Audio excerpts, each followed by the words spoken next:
Amin. Silakan duduk saudara. Saya ingin memberikan akan sesuatu yang tadi pagi Tuhan taruh dalam hati saya. Sebelum nanti setelah ini saya ingin bagikan kepada saudara.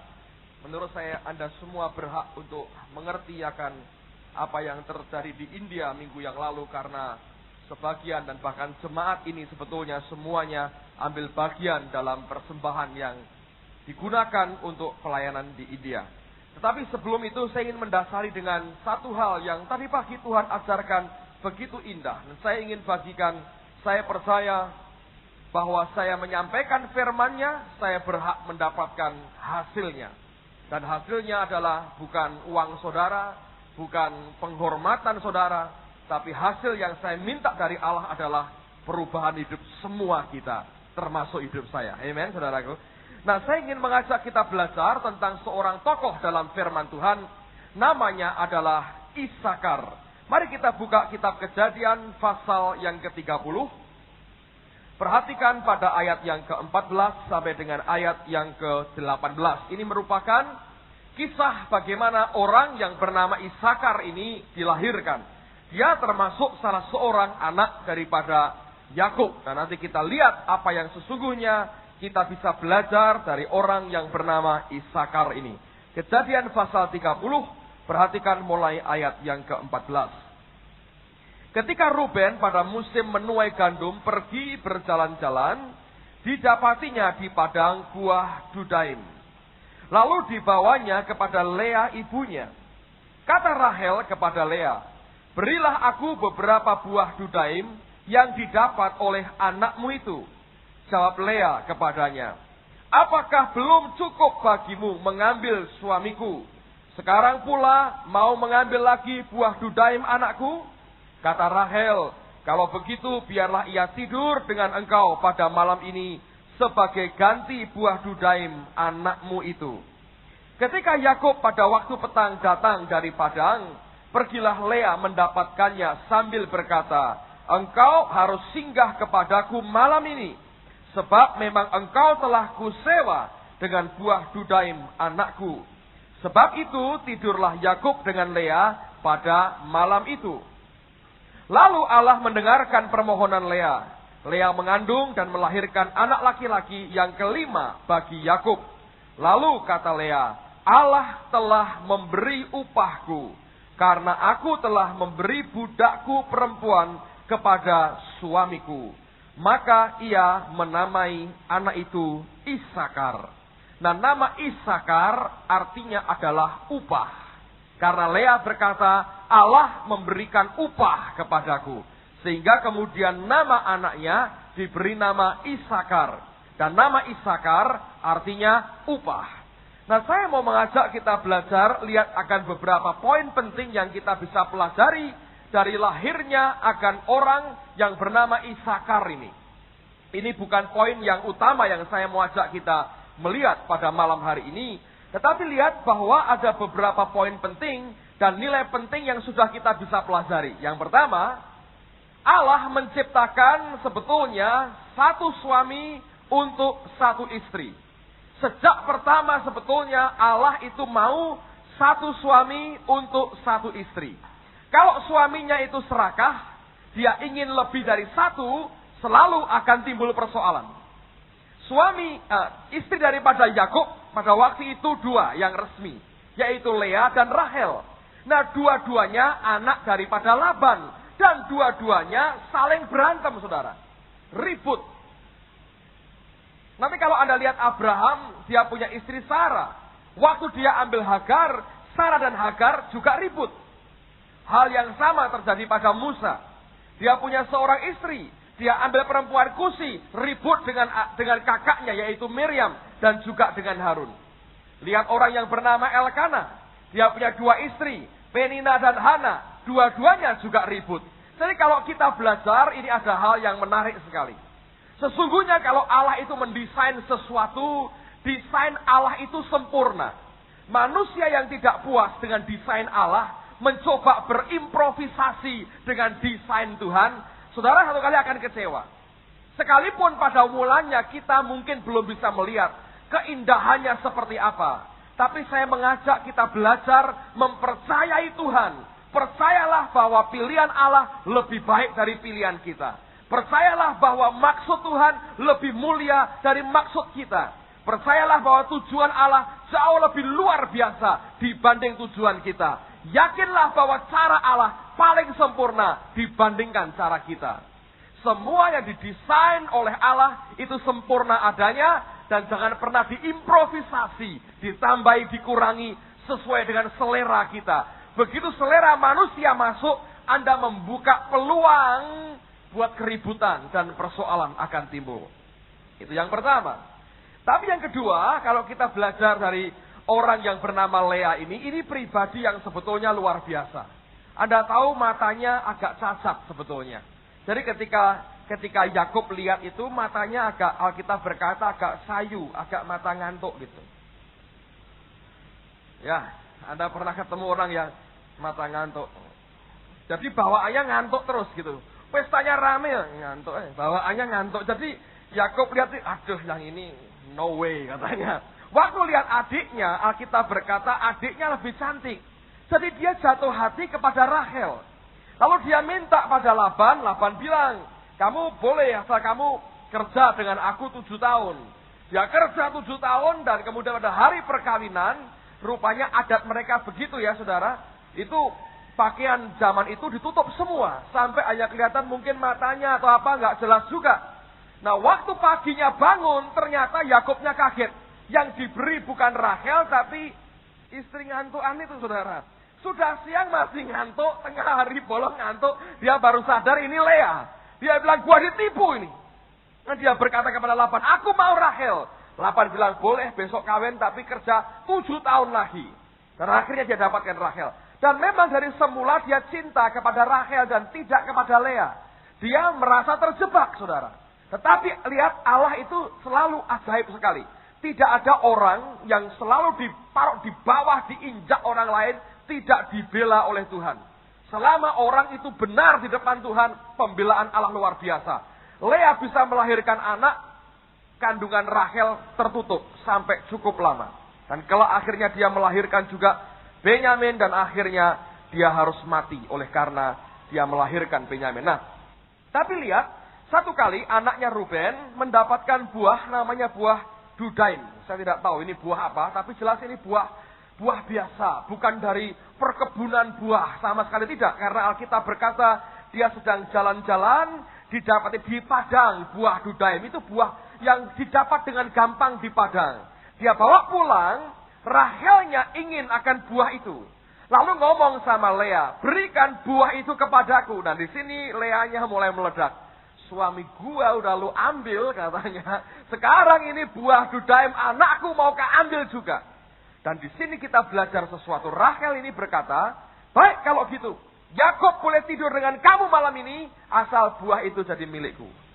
Mirip-mirip siapa saudara? Siapa? Esau ya modelnya. Dulu bubur merah, ini buah Dudaim. Dan Lea memang mau itu saudara. Lihat bagaimana dia menghargai akan suaminya. Lihat bagaimana dia ingin suaminya lebih daripada yang lain. Belum waktunya khotbah. Nah, lihat bagaimana dia menghargai akan suami lebih daripada apapun juga. Dan orang ini yang membuat Allah itu mendengar akan doanya. Dan pada waktu Yakub tidur dengan Lea malam itu, akibatnya apa? Alkitab berkata, Lea itu mengandung. Kenapa? Firman Tuhan berkata ayat 17, bahwa Allah mendengarkan permohonan Lea. Dan Lea mengandung dan melahirkan anak laki-laki yang kelima bagi Yakub. Lalu dia berkata begini. Lalu kata Lea ayat 18. Allah telah memberi upahku. Upah karena apa? Karena aku telah memberi budakku perempuan kepada suamiku. Maka ia menamai anak itu Isakar. Nah apa gunanya memberi budak perempuan? Pada waktu itu seorang laki-laki makin banyak dia punya anak. Sebetulnya itu kebutuhan. Dia punya manpower yang lebih besar lagi. Nah semakin istrinya itu produktif saudara. Subur, punya anak terutama laki-laki. Itu makin membahagiakan akan suaminya. Nah ketika Lea merasa tidak mampu lagi melahirkan. Dia berikan budaknya wanita kepada Yakub sehingga lahir lagi beberapa anak laki-laki untuk Yakub. Dan dia berkata, oleh karena aku rela seperti itu demi membahagiakan suamiku, supaya dia memiliki kekuatan, dia memiliki kebanggaan, aku bisa membahagiakan dia. Allah memberi upah kepadaku. Dari rahimnya sendiri keluar seorang anak laki-laki. Dan dia berkata, anak ini adalah upah bagiku. Dan dia beri nama Isakar. Nama Isakar artinya upah. Nah, setelah anak-anak itu dewasa, apa yang terjadi? Lihat pada Kejadian pasal 49. Kejadian pasal 49. Pada waktu Yakub akan mati, dia memberikan akan perkataan penghabisan yang merupakan berkat sekaligus nubuatan bagi anak-anaknya. Nah, apa yang Yakub katakan tentang Isakar? Ini yang saya mau ajak Anda perhatikan baik-baik. Kejadian 49 ayat 14 dan ayat yang ke-15. Kejadian pasal 49 ayat yang ke-14 dan ayat yang ke-15. Yakub berkata begini, ini merupakan nubuatan saudara. Dia berkata begini, Isakar adalah seperti keledai yang kuat tulangnya, yang meniarap di apit bebannya. Ketika dilihatnya, Anda perhatikan kalimat itu. Ketika dilihatnya bahwa perhentian itu baik dan negeri itu permai, maka disendengkannya lah bahunya untuk memikul, lalu menjadi budak rodi. Dalam terjemahan yang lain dikatakan, he willingly bent his shoulder to the task. Dia dengan rela menaruh, menyendengkan akan bahunya kepada tugas, and serve his master with vigor. Dan dia melayani akan tuannya dengan hebat sekali. Dengan rela hati dia layani akan tuannya. Nah, Anda perhatikan, sebetulnya ini merupakan sesuatu karakter yang dibutuhkan setiap orang percaya. Isakar, Yakub berkata, satu kali dia akan jadi keledai yang kuat tulangnya. Itu untuk nanggung beban. Dia akan jadi orang yang kuat. Bukan hanya kuat untuk menanggung beban, tapi yang kedua, Alkitab berkata, ketika dilihatnya, dari sejak semula Yakub berkata, orang ini adalah pelihat. Apa yang di depan dia mampu lihat. Nah, waktu dia mampu melihat sesuatu yang baik, bahwa perhentian itu baik. Yang kedua, tanah negeri itu permai, menyenangkan sekali. Apa yang terjadi? Alkitab berkata, disandengkannya lah bahunya untuk memikul. Dia rela berikan bahunya untuk tugas itu. Dan dia melayani akan tuannya dengan setia. Sebagai budak, dia menyerahkan dirinya dan hak kebebasannya kepada tuannya untuk melayani tuannya. Dengarkan baik-baik. Orang Kristen dibutuhkan hari ini orang-orang percaya yang punya sikap hati yang militan kepada Allahnya. Yang radikal kepada Tuhan. Sedia memberikan segala sesuatu yang dia punya bagi Allah. Tapi dari mana sebetulnya sikap itu bisa muncul? Dari mana kita bisa keluar sikap radikal dalam hidup kita? Hanya kalau mata rohani kita bisa melihat bahwa apa yang Allah sediakan buat kita itu menyenangkan, permai, dan luar biasa. Kalau mata rohani kita belum bisa melihat betapa hebatnya apa yang Allah sediakan buat kita, keradikalan, komitmen kita, dan militanisme kita tidak akan pernah muncul, saudara. Orang bisa berbuat sesuatu yang kuat oleh karena dia yakin di depanku itu luar biasa dan layak aku korbankan semua yang aku punya untuk sesuatu ke depan yang Allah sediakan buat aku. Nah, itulah sebabnya banyak orang Kristen begitu rapuh hidupnya, tidak bisa lagi radikal. Karena sebetulnya mata rohaninya belum terbuka lebar. Kalau Anda hidup kekristenanmu hanya tergantung pemimpin rohanimu, untuk sesaat engkau punya gairah, lalu engkau ikut melayani, engkau berapi-api, engkau bergerak dengan kuat bersama pemimpinmu. Tapi pada waktunya tiba-tiba matamu melihat sesuatu yang lain. Yang ketika engkau pandang itu menyenangkan, itu melunturkan akan gerakmu maju bersama dengan Yesus. Oleh karena itu sebetulnya saudara, setiap orang percaya ketika menghadapi kesulitan, pergulatan dalam hidup ini, jangan yang pertama-tama kita mengeluh dengan apa yang kita alami, lalu kemudian kita self pity, kita nelongso, kita mengasihi diri sendiri, kita meratapi nasib kita. Tapi saya berkata lebih baik pertama-tama berdoa, Tuhan, buka mata rohaniku. Kenapa engkau izinkan aku mengalami ini? Buka di depan itu apa yang engkau sediakan. Ketika engkau bisa melihat sesuatu yang besar, engkau akan hitung dan engkau berkata, layak untuk hal yang begitu mulia, aku berikan seluruh hidupku, bahkan kalau perlu jadi budak, supaya aku dapatkan apa yang Allah sediakan buat aku. Dan dibutuhkan pada akhir zaman ini sebetulnya, orang-orang seperti Isakar ini saudara. Hanya kalau mata rohanimu bisa melihat. Oh, kalau aku kerjakan ini, layak buat aku lakukan apapun juga. Saudara akan punya kekuatan yang hebat seperti Isakar. Orang kalau hanya punya kekuatan, tidak punya kemampuan melihat jauh ke depan, orang itu tidak akan berdaya ketika kesulitan datang menerpa hidupnya. Karena Alkitab itu berkata dengan jelas kepada kita, bahwa ketakutan dalam diri kita itu melemahkan semangat kita, menghancurkan kekuatan kita.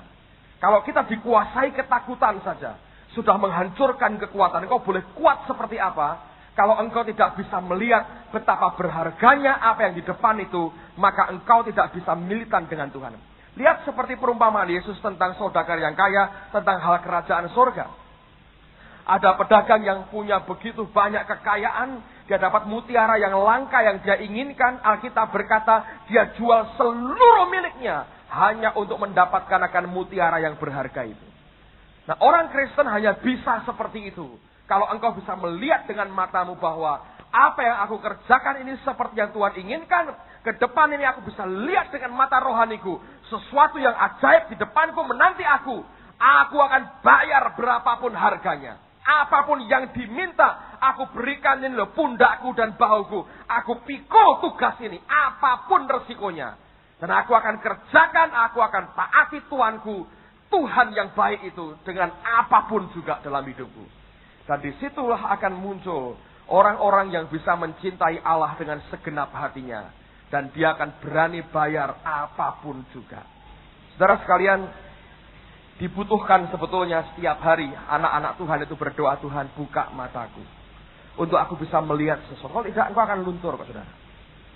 Kita berjalan bersama-sama. Ya, kita satu gereja ini berjalan bersama-sama. Para pemimpin rohani melihat kita harus ke sana. Karena penyertaan Tuhan begitu ajaib, kita melihat bagaimana roh Tuhan bekerja, bagaimana Allah memberikan anugerahnya kepada kita begitu bergairah. Tuhan beri kita hamba-hamba Tuhan yang terbaik yang dia punya. Kita begitu bergairah, kita melihat kehidupan yang ada, kita puas dengan Tuhan. Senang sekali. Tapi satu kali kalau engkau tidak bisa melihat sendiri apa yang Tuhan taruh di depan kita, lalu kemudian engkau melihat sesuatu yang lain di samping kanan dan kirimu, langkahmu akan terhenti saudara. Lalu kita akan menoleh ke samping dan lihat, waduh ini lebih luar biasa. Lalu engkau mulai melangkah menepi, dan engkau cari sendiri apa yang engkau pandang indah di samping kanan dan kirimu. Padahal itu bukan tujuan akhir. Orang Kristen yang bisa melihat akan Allah yang besar di depannya, orang itu akan berani bayar harganya. Anda akan lihat orang itu akan kerja keras bagi Tuhan. Tapi orang yang tidak ngerti apa-apa juga kerja keras. Cuman hasilnya tidak ada. Sebaliknya orang yang mengerti panggilan Allah, dia akan berani berikan baunya untuk tugas apapun yang Allah taruh dalam hidupnya. Dan kalau hidup kita dikuasai oleh problem pribadi, artinya kita belum melihat ke depan apa yang sebetulnya Allah sediakan buat kita. Nah, apa yang terjadi? Lihat lagi sekarang, Serut Tawarikh pasal yang ke-12. Sebagaimana yang Yakub katakan, nubuat itu tergenapi. Serut Tawarikh pasal yang ke-12. Lihat pada ayat yang ke-32. Ini bagian daripada tentara Daud. Serut Tawarikh pasal 12 ayat 32, Alkitab berkata, dari Bani Isakar, orang-orang yang mempunyai pengertian tentang saat-saat yang baik. Sehingga mereka mengetahui apa yang harus diperbuat orang Israel. 200 orang kepala dengan segala saudara sesukunya yang di bawah perintah mereka. Lihat, Alkitab berkata mempunyai pengertian tentang saat-saat yang baik. Sehingga mereka mengetahui apa yang harus diperbuat orang-orang Israel. Dari berkat Yakub pertama dia berkata ketika ia melihat perhentian itu baik dan tanah itu menyenangkan dan permai, dia akan bayar apapun juga. Lihat akan perumpamaan Yesus yang lain. Ada seorang petani yang mengerjakan tanahnya milik orang lain. Ketika dia cangkul ladang itu, dia menjumpai apa? Harta terpendam di dalamnya. Waktu dia buka isinya begitu luar biasa. Alkitab berkata, dia pendam lagi kekayaan itu. Dia pulang ke rumah, dia jual semua miliknya, dan dia beli ladang itu. Orang mungkin berkata, kamu goblok. Itu ladang kecil, tidak ada nilainya. Kamu jual semua yang kamu punya, hanya untuk beli itu. Harganya tidak masuk akal. Kenapa engkau bayar? Tapi orang ini melihat apa yang orang lain tidak bisa lihat. Nah, ini keuntungan, saudara. Semakin kita mau bergaul dengan Allah, dipertajam mata rohani kita, engkau akan melihat apa yang orang lain tidak bisa lihat. Lalu engkau menghargai sesuatu dengan nilai yang berbeda dengan apa yang orang lain tidak bisa lihat. Betul nggak, saudara? Dalam dunia bisnis hal yang sama terjadi. Satu barang yang berharga mungkin ditinggal oleh yang punya barang itu karena dia tidak tahu betapa berharganya nilai barang itu. Orang lain yang tahu dia berani beri lebih kepada yang empunya supaya dia dapatkan barang itu. Sebetulnya dia bayar murah sekali. Orang yang tidak tahu berkata kenapa dia bodoh sekali dia mau bayar begitu mahal. Tapi lihat apa yang orang lain tidak bisa lihat. Kalau itu dilihat dengan mata rohani, hasilnya luar biasa. Ingat cerita Maria? Ketika dia menuangkan minyak narwastu, 1 buli-buli itu di kaki Yesus. Yudas Iskariot berkata, itu pemborosan. Kenapa harus minyak dituangkan seperti itu? Berikan aja uangnya kepada orang miskin. Kenapa dibelikan minyak? Mentahannya aja. Ya saudara ya. Itu HR-nya saja. Untuk orang miskin. Kenapa dibelikan minyak? Setahun gaji dibuang dalam sekian detik di kakinya Tuhan. Kalau itu untuk parfum tiap hari dipakai setahun mungkin berharga. Dipotong, dipatahkan leher buli-bulinya, dituangkan seluruhnya, minyak paling mahal, dibuang semua. Dan Tuhan berkata, orang miskin selalu ada padamu. Aku tidak selalu bersama dengan kamu. Dia telah lakukan yang terbaik. Dia berkata apa? Kemanapun Injil diberitakan, apa yang dibuat wanita ini akan disebut terus. Saudara melihat itu? Orang bisa menghargai nilai tertentu secara berbeda.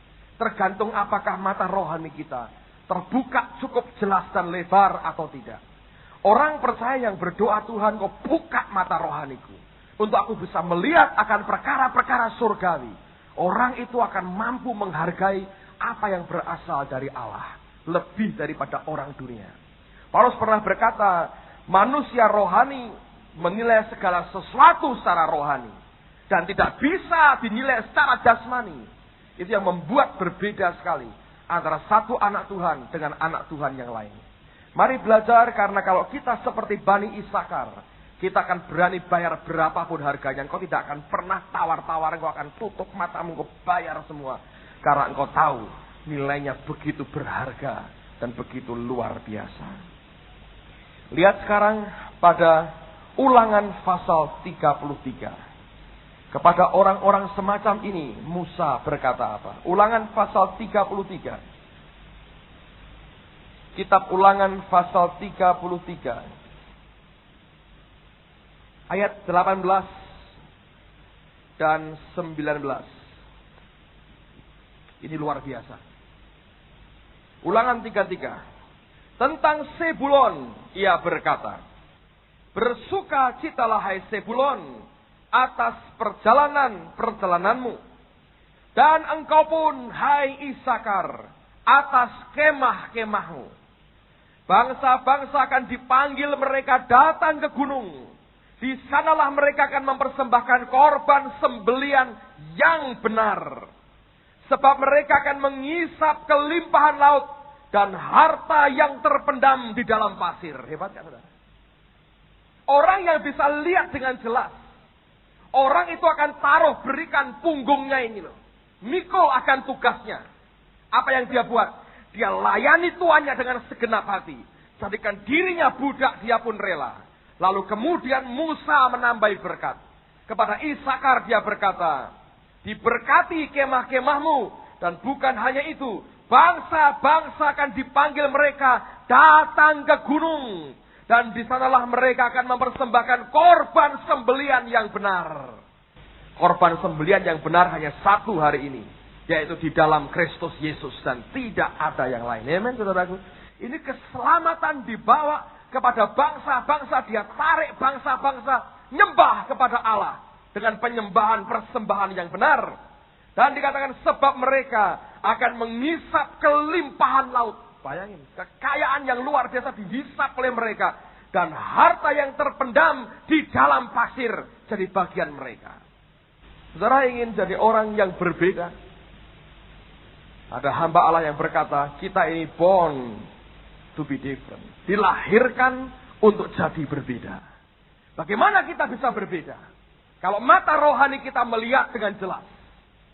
Maka apa yang dunia tidak mampu lihat, kita melihat dengan jelas. Hari ini dalam peperangan modern, siapa yang punya mata di atas sana, dia bisa memenangkan peperangan. Makanya semua negara berlomba buat satelit mata-mata.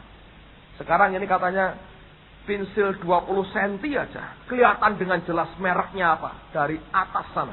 Ribuan mil di sana. Orang perlu mata untuk bisa melihat, saudara. Anda tahu kekalahan Jerman membuat tidak bisa menerobos Inggris karena Inggris punya perangkat yang namanya radar Perang Dunia Kedua. Itu mata mereka. Ribuan mil sebelum pesawatnya kelihatan mata. Radarnya menangkap sinyal kehadiran musuh. Itu yang membuat mereka bisa menang, saudara. Hari ini hal yang sama harus dimiliki anak Tuhan. Kalau hidup kita sudah mulai banyak keluhan, banyak keluh kesahnya, banyak ngomelnya, Anda tahu sedang kabur mata rohani kita. Minta dan teriak kepada Allah, buka mataku Tuhan, supaya aku bisa melihat. Kalau engkau bisa mengerjakan pekerjaan Allah dengan sukacita, sekalipun kau merasa seperti budak sekalipun. Tapi engkau tahu yang aku kerjakan ini, karena aku lihat ada sesuatu yang besar di hadapanku. Saudara akan lakukan dengan sukacita, willingly, kata Yakub. Kalau hidup kita sudah mulai banyak keluhan, banyak keluh kesahnya, banyak ngomelnya, Anda tahu sedang kabur mata rohani kita. Minta dan teriak kepada Allah, buka mataku Tuhan, supaya aku bisa melihat. Kalau engkau bisa mengerjakan pekerjaan Allah dengan sukacita, sekalipun kau merasa seperti budak sekalipun. Tapi engkau tahu yang aku kerjakan ini, karena aku lihat ada sesuatu yang besar di hadapanku. Saudara akan lakukan dengan sukacita, willingly, kata Yakub. Dan orang yang mau kerja semacam itu, Alkitab berkata, mereka akan mengisap kelimpahan laut dan harta yang terpendam di dalam pasir. Yang terakhir, mari lihat Tawarikh pasal yang ke-7. Saya minta nanti di rumah Anda baca lagi dan renungkan lagi akan bagian ini, saudara. Tawarikh pasal 7. Lihat ayat yang pertama. Anak-anak Isakar ialah Tola dan Pua, Yasuk dan Simron, 4 orang. Anak-anak Tola ialah Usi, Refaya, Yeriel, Yahmai, Yipsam dan Samuel. Kepala-kepala Pua turunan Tola, pahlawan-pahlawan yang gagah perkasa. Menurut daftar keturunan mereka, jumlahnya di zaman Daud ada 22.600 orang. Alkitab berkata, mereka adalah pahlawan-pahlawan yang gagah perkasa. Kita dilahirkan untuk berbeda dengan dunia. Saudara harus beda dengan dunia. Bukan nganeh-nganeh. Oh, tak cat kuning rambut saya biar beda. Itu agak kurang waras kalau sudah begitu menurut saya. Bukan begitu. Bukan lahirnya berbeda, dalamnya berbeda. Dalammu beda dengan dunia. Luarmu akan beda. Engkau akan menghasilkan sesuatu yang di luar apa yang manusia pikirkan. Dan kalau itu terjadi, saudara, engkau akan lihat kapasitas Tuhan yang besar dalam kehidupan kita. Jauh melebihi akan apa yang bisa kita bayangkan dan bisa kita duga. Dan saya berdoa supaya ini membuka mata rohani kita. Melihat bahwa Allah punya sesuatu yang besar di depan kita. Amen, saudara. Mari angkat tangan.